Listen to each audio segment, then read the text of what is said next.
Next, I recognize the member for Ottawa South. Thank you very much, Speaker.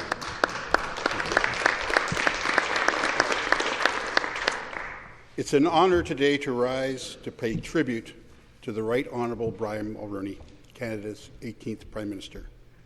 Brian Mulroney's impact on Canada and the world was significant. The fight against apartheid in South Africa, the GST, fighting acid rain, and championing free trade. It was free trade, John Turner, and Brian Mulroney that got me off the couch in 1998 to go and knock doors in Ottawa South. And that was a spark that led me here some 25 years later. Since then, I've come closer to his position on free trade. And that's the thing about political legacies. Our victories, our mistakes, our missed opportunities are always looked at through the lens of the present. They're subject to debate. There is a legacy that is more important, and that is the mark that you leave on people's hearts. Our colleague, the President of the Treasury Board, introduced me to her father at the tribute to another great leader, former Premier Bill Davis. And I don't remember his words as much as I remember how he made me feel. Warm words of encouragement, a genuine interest.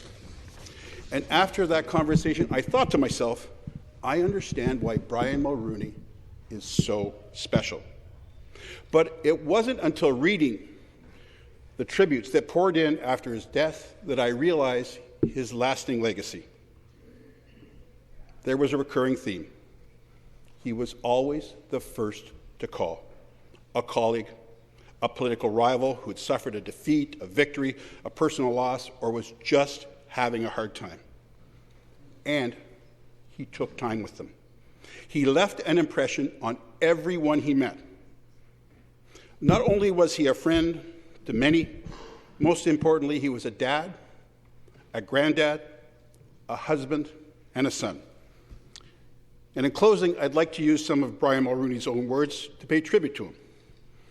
Late one night, he asked Arthur Milnes, who helped him write his memoirs, to review a passage he wrote about the death of his father, Ben. I'll try to get through this. In the evenings, I would take him in my arms like a child. He was losing weight very quickly. I'd carry him downstairs to the living room so he could watch TV and tune into the CBC News. In those days, the lead announcer was Earl Cameron, who always concluded his newscast with these words, "This is Earl Cameron, saying goodnight from Toronto." And my dad unfailingly replied with a smile, "Good night, Earl." He continued to do this right to the end.